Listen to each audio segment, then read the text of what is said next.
The champagne flutes clinked, their crystalline ring cutting through the hum of polite conversation. I watched from the corner of the room as Evelyn, my stepmother and the self-declared queen of elegance, lifted her glass high above her immaculately coiffed head. Her voice carried easily over the chatter, smooth and practiced, with just the right amount of warmth to sound genuine. "To Richard's incredible career," she said, her emerald dress catching the light as she smiled down at my father, "and to his decision to finally enjoy the fruits of his labor. Retirement suits you, darling." Polite applause rippled through the room, but my father, seated beside her, looked more like a man resigning himself to defeat than someone celebrating. His smile was thin, forced, his hands gripping the edges of his chair like he needed the support to stay upright. Evelyn wasn't done. She tilted her glass toward the room's more prominent figures, board members, longtime investors, and the handful of sycophants she'd collected since she married my father 5 years ago. "And let us not forget," she continued, her tone sweet as honey but sharp as glass, "the exciting future ahead as we transition this company into new hands. Change is a good thing, after all. Fresh blood, fresh ideas." The words stung, but not as much as the look she shot me from across the room. Her eyes sparkled with barely contained malice, her smile widening as she gestured with her free hand. "I know some of you thought Richard might pass the reins to his daughter. Poor Clara. So young, so inexperienced. But let's be honest, running a company like this requires more than ambition. It takes discipline, stability, and a real family legacy to uphold." Her hand moved casually to her stomach, flat beneath the fitted fabric of her dress. A calculated move to remind everyone of her recent announcement. She and my father were trying for a child, an heir who would secure her claim to the company. The room grew tense, the undercurrent of unease palpable. A few board members glanced at me, their expressions flickering between pity and discomfort, before quickly turning their attention back to their glasses. My father stared down at his lap, the same look of helpless guilt I'd grown used to over the years plastered across his face. Evelyn's words buzzed in my ears, a sharp, high-pitched reminder of every time she tried to undermine me. I felt the burn of humiliation creeping up my neck, but I didn't let it show. I smiled, small and sharp, as if her performance didn't touch me. Let her have her moment. Evelyn tilted her head, feigning concern as she locked eyes with me. "Would you like to say a few words, Clara? Perhaps a toast to your father's well-deserved retirement?" I set down my glass and rose, smoothing the lapels of my blazer.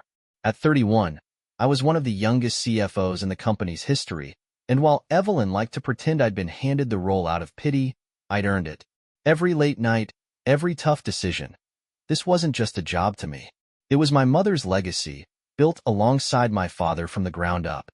Evelyn might have convinced herself otherwise, but she was about to get a reality check. "Thank you, Evelyn," I said, my voice even. I stepped forward, feeling every eye in the room on me. She watched me with barely disguised delight, clearly expecting me to crumble or lash out. Instead, I reached into my bag and pulled out a thick folder. "I do have something to say," I continued, addressing the room. 6 months ago, Callahan Manufacturing underwent a significant restructuring. The board approved it unanimously, and my father made some important decisions regarding the future of the company. Evelyn's smirk faltered, the corners of her mouth twitching. "What decisions?" she asked, her voice a fraction higher than before. I laid the folder on a nearby table, flipping it open to reveal a set of legal documents. "These," I said, my voice carrying easily over the murmurs spreading through the room, confirmed that a majority of the company's shares were transferred to a new holding entity. I paused, savoring the confusion spreading across Evelyn's face. "The entity's name is LH Enterprises. Those initials stand for Laura Hayes, my mother." A ripple of shock passed through the room. My father finally looked up, his face pale but his eyes wide with something I hadn't seen in years, hope. "What are you talking about?" Evelyn's voice was sharp now, the mask slipping. "These documents confirm," I continued, "that I hold 65% of Callahan Manufacturing shares through LH Enterprises. My father retains 30%, and the remaining 5% are distributed among key employees." The room erupted into chaos. Evelyn lunged forward, her manicured nails scraping across the documents as if she could physically erase them. This is a joke. Richard, tell her this isn't possible. But my father, for the first time in years, looked steady as he rose from his chair. It's all true, he said quietly. Clara has been running this company for the last 2 years while I've been distracted. She's earned this. You can't do this to me, Evelyn hissed, her face red beneath the makeup. We had plans, the expansion, the house and the keys, the new yacht. About that, I interjected, pulling out another sheet of paper. I've also been reviewing the company's finances. The audit uncovered several discrepancies, including fraudulent invoices paid to your brother's so-called consulting firm. The authorities are already looking into it. Her face contorted with rage, but before she could lash out, 2 security guards approached. You're done here, Evelyn, I said calmly. Your belongings will be shipped to you, after we confirm there's no company property among them. As they led her out, she screeched, clawing at the air like a cornered animal. The room was silent, save for the sound of her fading cries. I turned back to my father, who stood watching me with tears in his eyes. I'm so sorry, Clara, he whispered. Your mother would be so proud. I felt a lump rise in my throat, but I swallowed it down, nodding. It's okay, Dad. We'll make it right. The morning after Evelyn's dramatic exit, I arrived at the office early, the weight of the previous night still settling on my shoulders. The building was quiet, the faint hum of the HVAC system the only sound as I stepped into my office. I set my bag down and took a moment to breathe, staring out the large windows at the city below. The view felt different now, sharper somehow, like the stakes were suddenly more tangible. A knock at the door pulled me from my thoughts. My father stood in the doorway, holding a cardboard box filled with old photos and files. He looked hesitant, like he wasn't sure if he should be there. Couldn't sleep, he admitted, stepping inside. Thought I'd start sorting through some of these. A lot of memories packed away in this place. I gestured for him to sit, and he placed the box on my desk, pulling out a framed photo of him and my mother from the company's early days. Her smile was radiant, her eyes full of the determination that had built Callahan Manufacturing from nothing. She always believed in you, he said softly. She used to tell me, Clara's going to be unstoppable one day. You just have to get out of her way. His words brought a bittersweet smile to my face, but before I could respond, my phone buzzed sharply on the desk. I picked it up to see a text from Marcus, our head of IT security. We have a problem. Need you in the server room ASAP. I was out of my chair in an instant, motioning for my father to follow. By the time we reached the server room, Marcus was already waiting, his expression tense. Marcus, what's going on? I asked, my voice steady despite the knot forming in my stomach.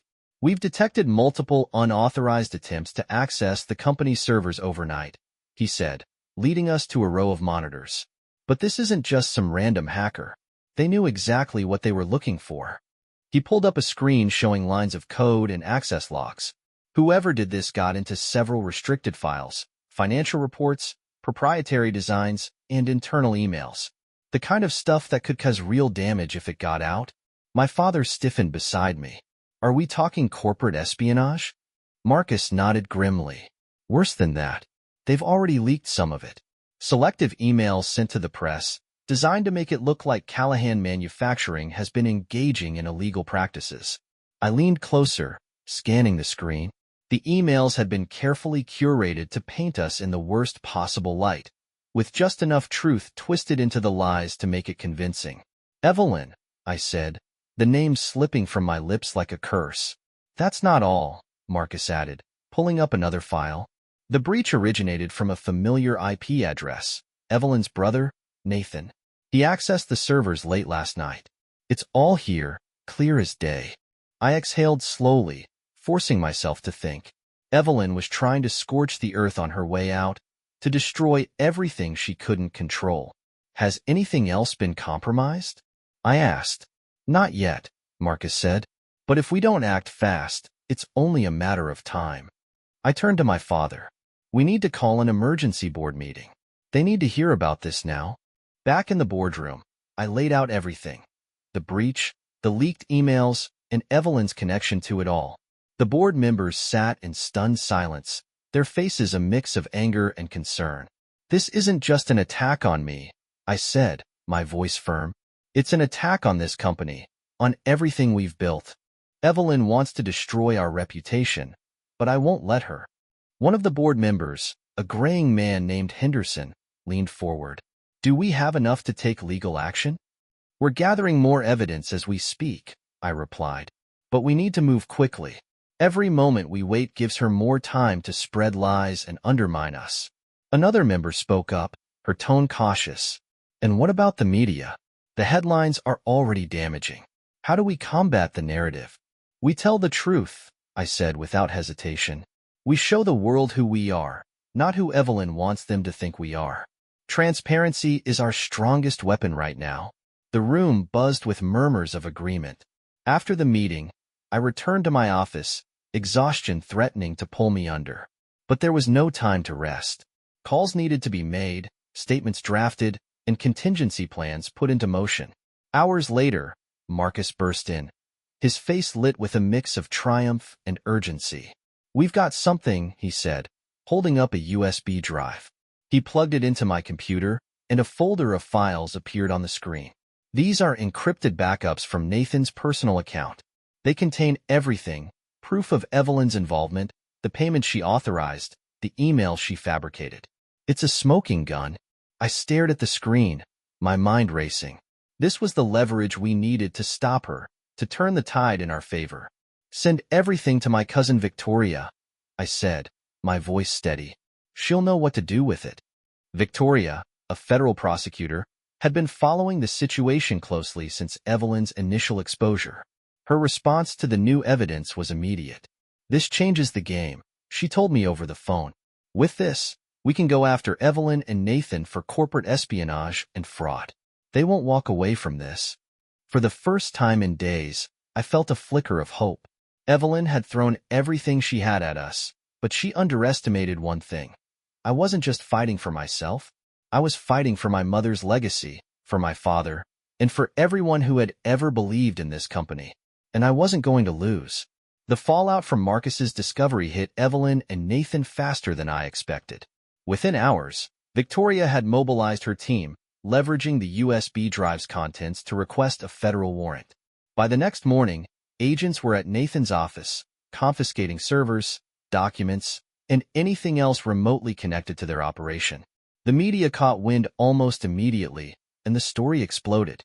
"Disgraced wife of manufacturing mogul under investigation for espionage," read one headline.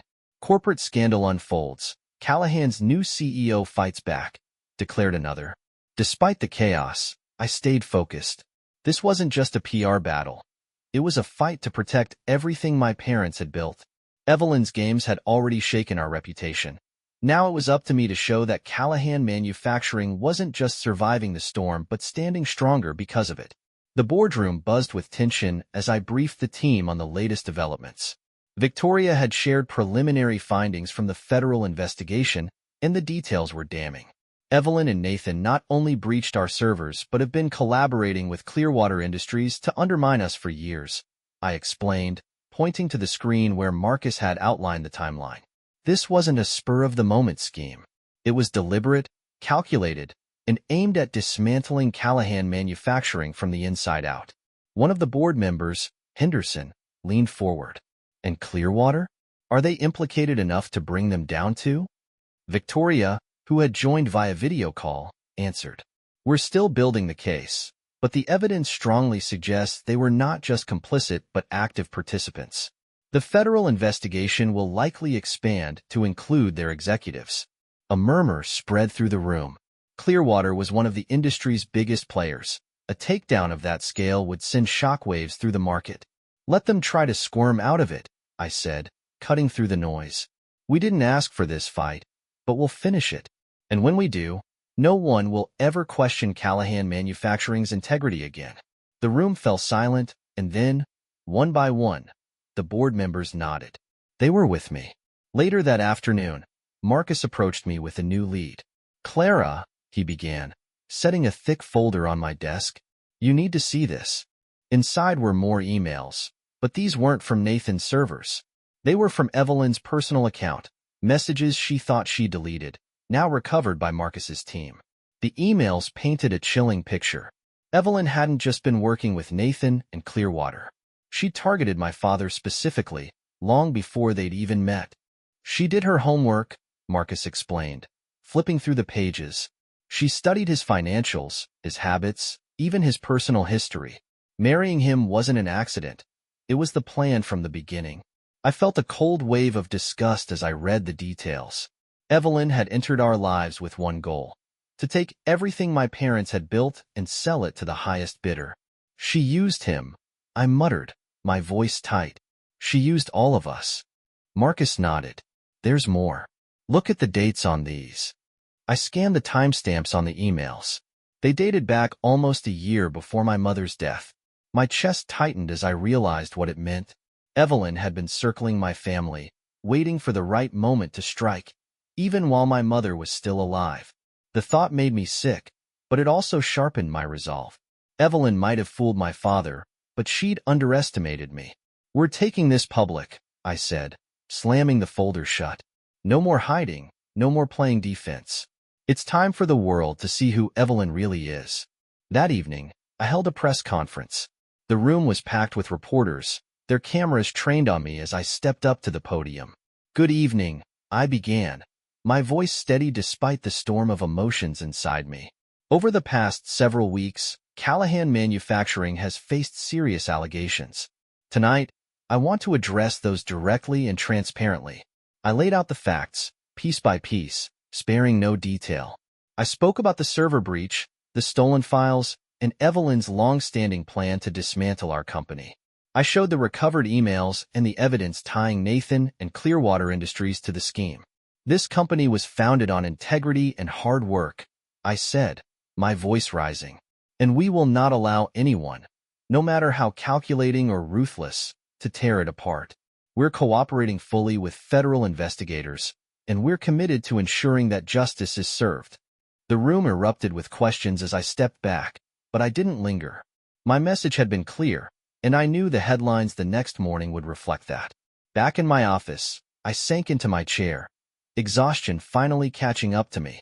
The adrenaline that had carried me through the day was wearing off, leaving a heavy ache in its place. Before I could let myself spiral, my phone buzzed. It was a message from my father. Proud of you. Your mother would be too. I stared at the screen, the words grounding me. This fight wasn't just about Evelyn or Nathan. It wasn't even about the company, not entirely. It was about honoring the legacy my mother had poured her life into and proving that no one, not Evelyn, not Clearwater, not anyone, could take that away. With that thought, I straightened in my chair. There was still work to do, but I wasn't backing down. Not now. Not ever. The days following the press conference were a whirlwind of activity. The public response was overwhelming, with the media dissecting every piece of evidence we presented. Evelyn's name became synonymous with betrayal, and Nathan wasn't far behind. Clearwater Industries faced mounting scrutiny as the federal investigation widened, dragging more of their executives into the spotlight. For the first time, it felt like the tide was turning in our favor. At the office, I threw myself into stabilizing the company. Our employees needed reassurance, our clients needed trust, and our partners needed proof that Callahan Manufacturing wasn't going under. Long days bled into late nights as I worked alongside Marcus and my leadership team to rebuild what Evelyn had tried to destroy. One evening, as I reviewed financial projections in my office, Marcus knocked and stepped inside, holding a thick folder. His expression was tense, but there was a glimmer of triumph in his eyes. "We've got something big," he said, setting the folder down in front of me. Inside were a series of financial transactions, offshore accounts, and shell companies. At first glance, it looked like more of the same, Evelyn and Nathan's network of fraudulent activity. But as I flipped through the pages, something new caught my eye. "These accounts," Marcus said, pointing to a series of entries. "They don't just tie Evelyn and Nathan to Clearwater. They link her to other companies too, 5 others, to be exact." I looked up at him, startled. "Other companies? What do you mean?" Marcus nodded. This wasn't the first time Evelyn pulled a stunt like this. She's been part of similar schemes before, targeting family-owned businesses, using Nathan to siphon off resources, and then selling their assets to competitors. The only difference here is that she got caught before she could finish the job. My blood ran cold as I realized the full scope of what he was saying. Evelyn wasn't just a manipulative opportunist. She was a serial predator. We cross-referenced the data with records from those companies, Marcus continued. Every single one of them went under within a year of her involvement. Most of the families who owned them were left with nothing. I sat back in my chair, stunned. Evelyn's plan for Callahan Manufacturing had always felt personal, but now I saw it for what it really was. Another notch in her belt, another calculated move in a long line of conquests. Send this to Victoria, I said firmly. If this doesn't seal the case against her, I don't know what will. Victoria's response was immediate. The new evidence strengthened her case, giving her leverage to push for harsher charges against Evelyn and Nathan. But it also raised new questions about how many others had been complicit in their schemes.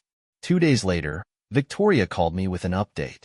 "Clara, you're not going to believe this," she said, her voice brimming with urgency. One of Evelyn's former accomplices just came forward. Apparently, he's been sitting on a treasure trove of documents, and he's ready to talk. "Why now?" I asked, my skepticism creeping in. "He says he's tired of running," Victoria replied. "And honestly, I think he's afraid.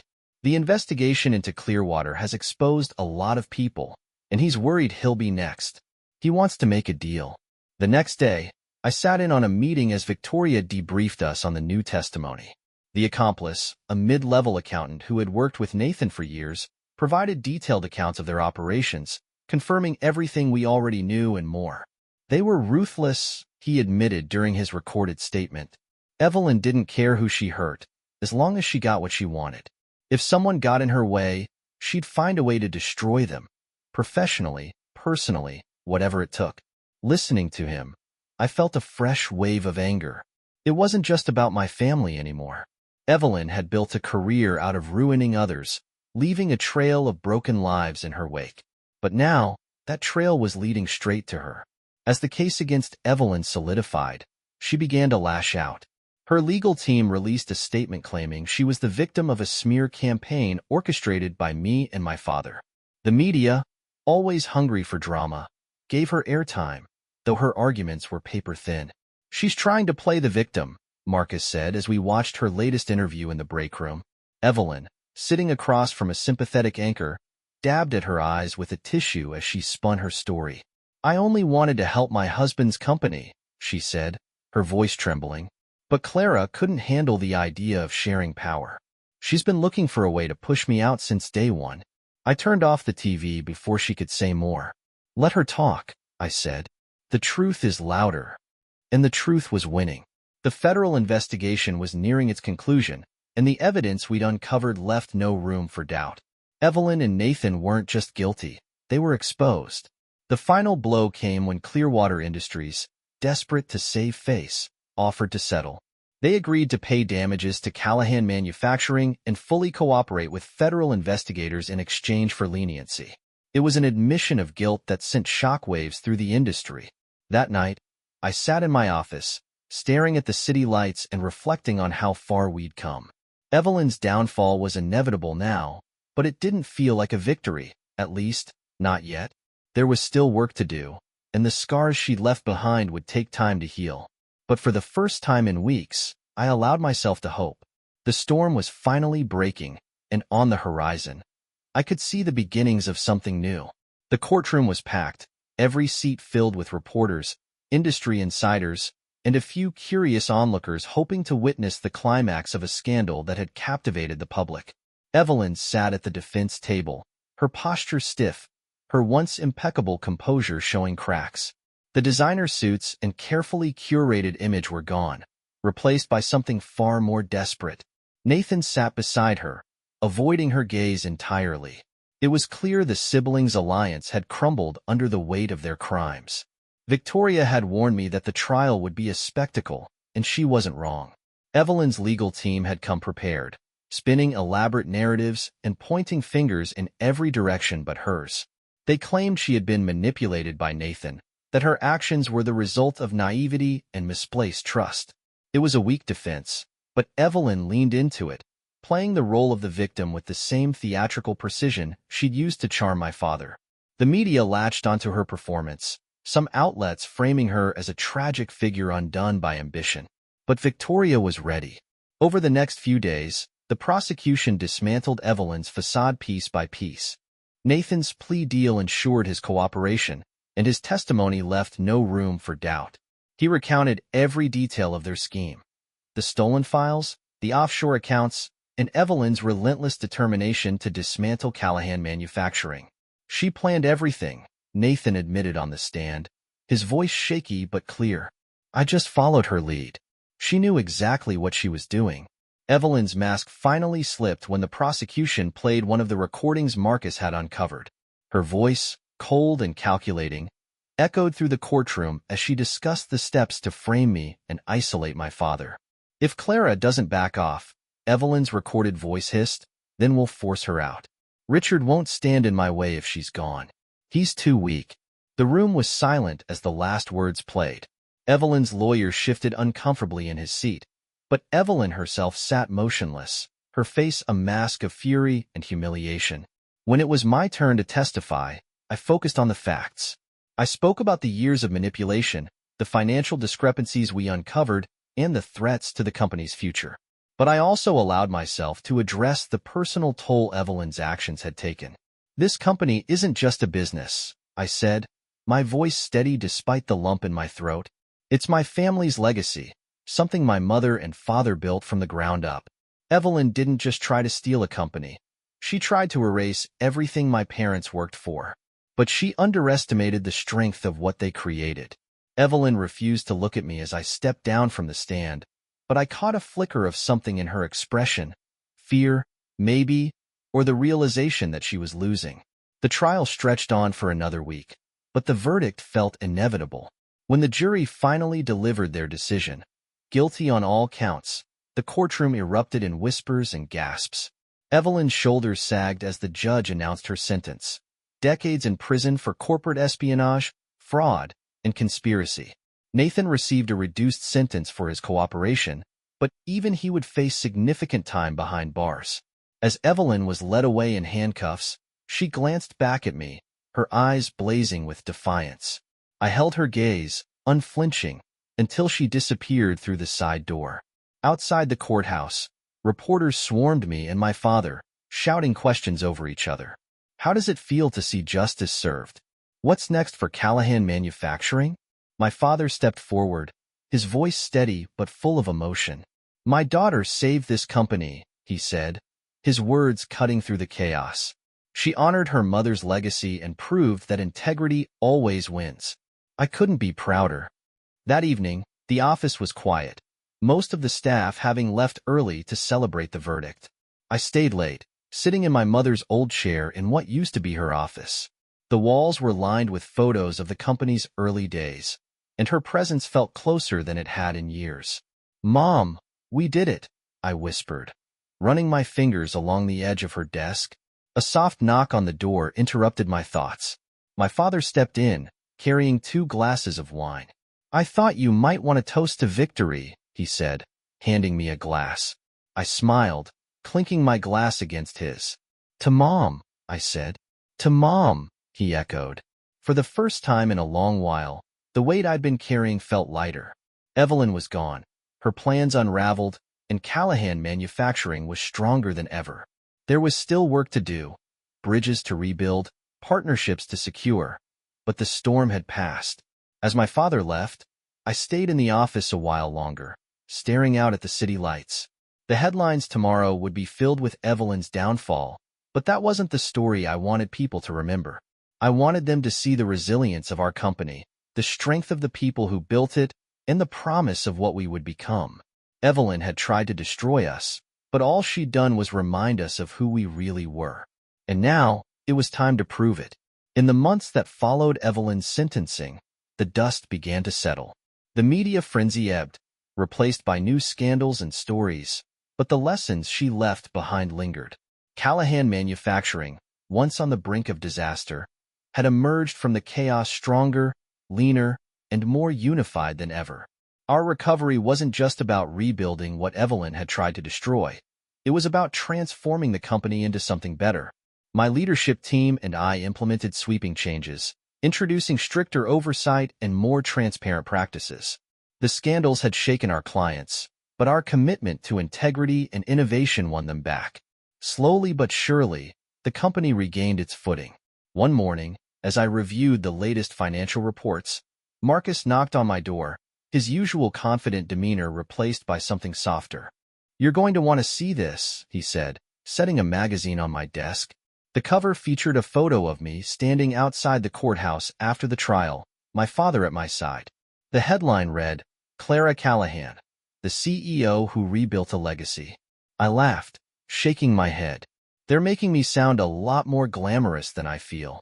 Marcus smirked. "You earned it. Not many people could have pulled off what you did." The article itself was surprisingly thoughtful, detailing not just the downfall of Evelyn and Nathan, but the resilience of Callahan Manufacturing in the aftermath. It praised our quick recovery, my leadership, and the changes we'd made to restore trust. As I read, a strange mix of pride and humility settled over me. This wasn't just about me. It was about the people who had stood by me through the storm. My father, Marcus, the board, and every employee who refused to give up. Later that evening, my father and I attended a charity gala for small businesses, an event my mother had helped organize years ago. It was a bittersweet experience, being surrounded by people who still spoke about her with admiration and fondness. As I mingled, an older woman approached me, her smile warm and genuine. "Clara, I just wanted to say how much your story has inspired me," she said. "What you've done for your company, for your family, it's remarkable. Your mother would be so proud." Her words hit me harder than I expected. I blinked back tears, nodding as I thanked her. When the event wound down, my father and I found ourselves standing on a balcony overlooking the city. The lights stretched out before us, a glittering reminder of how far we'd come. "You know," he said, his voice thoughtful, "your mother always believed in leaving something better than you found it. That's what she saw in this company. Not just a business, but a legacy that could make a difference." I glanced at him, his face lit softly by the glow of the city. "And that's what we're doing," I replied. "It's what she would have wanted." He smiled, resting a hand on my shoulder. "You've done more than rebuild this company, Clara. You've redefined it. And you've shown me that her vision is in good hands." In the weeks that followed, life began to take on a new normal. My father embraced his retirement fully, traveling to places he and my mother had always dreamed of visiting. He sent me postcards from each destination, his notes full of excitement and gratitude. As for me, I poured my energy into leading Callahan Manufacturing into its next chapter. We launched new projects, expanded into fresh markets, and doubled down on our commitment to innovation. Each success felt like a tribute to my parents' dream, a reminder that no matter how much Evelyn had tried to tear us down, she couldn't destroy what we'd built. One evening, as I worked late in my office, I caught sight of my mother's photo on the wall. Her smile seemed to hold the same quiet encouragement it always had, a silent reminder of the strength and determination she'd passed down to me. "We're still standing, Mom," I whispered, touching the necklace around my neck, where her wedding ring hung. "And we're just getting started." The city stretched out before me, alive with possibilities. Callahan Manufacturing wasn't just a business, it was a legacy, a promise. And as long as I was at the helm, I'd make sure it was a legacy worth fighting for.